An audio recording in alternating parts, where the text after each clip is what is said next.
Hi மக்களே, சென்னையிலேருந்து நான் உங்கள் வித்யா. மெஹந்தியில் ரொம்ப ரொம்ப முக்கியமான சில விஷயத்தை இந்த வீடியோவில் நான் உங்களுக்கு ஷேர் பண்ணியிருக்கேன். ஃபர்ஸ்ட் வந்து பார்த்தீங்கன்னா லைன்ஸ் எப்போவுமே ஸ்டார்டிங் அண்ட் எண்டிங் பாயிண்டிங் மட்டும்தான் பேப்பரில் டச் ஆகிருக்கணும். இடையில இருக்கிறது எல்லாத்தையுமே ஜஸ்ட் நீங்கள் உங்கள் கையை லிஃப்ட் பண்ணி கொஞ்சம் ஏரில் ஃப்ளோ ஆகிற மாதிரி போயிட்டு தான் எண்டிங் பண்ணணும். செகண்ட் திக் லைன்ஸ் போடும்போது 2 லைன் போட்டுட்டு அதுக்கு இடையில இருக்கிற கேப்பை மட்டும் ஃபில் பண்ணி தான் நீங்கள் திக் லைன்ஸ் எப்போவுமே ஃபார்ம் பண்ணணும். ஹம்ஸ் போடும்போதுட்டு நீங்கள் ஹம்ஸ் எப்போவுமே ஈவனான ஷேப்பில் இருக்கிற மாதிரி ப்ராக்டிஸ் பண்ணுங்கள். அண்ட் ஃபோர்த் வந்து பார்த்தீங்க அப்படின்னா வைன்ஸ்லேயே இது வேறு மாதிரி மாடல்ஸ், இது நிறைய நம்ம யூஸ் பண்ணுவோம். ஸோ இதில் பொறுத்த வரைக்கும் நம்ம ப்ரெஷரை எந்த அளவுக்கு ஹேண்டில் பண்ணுறோம் அப்படின்றது ரொம்பவே முக்கியமான விஷயம். ஸோ ஃபிஃப்த் ஒன் பார்த்தீங்கன்னா அதுவும் வைன்ஸ் தான். இது நம்ம நிறைய பார்டர்ஸில் யூஸ் பண்ணுவோம். நீங்கள் வரப்போகிற டிசைன்ஸ் எல்லாத்துலேயுமே இதையும் பார்ப்பீங்க.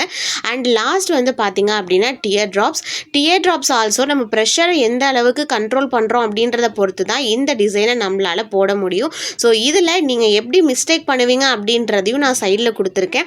ஸோ இந்த மிஸ்டேக் நீங்கள் பண்ணுறீங்கன்னா இதை சேஞ்ச் பண்ணிவிட்டு கற்றுக்கோங்க. Thank you so much.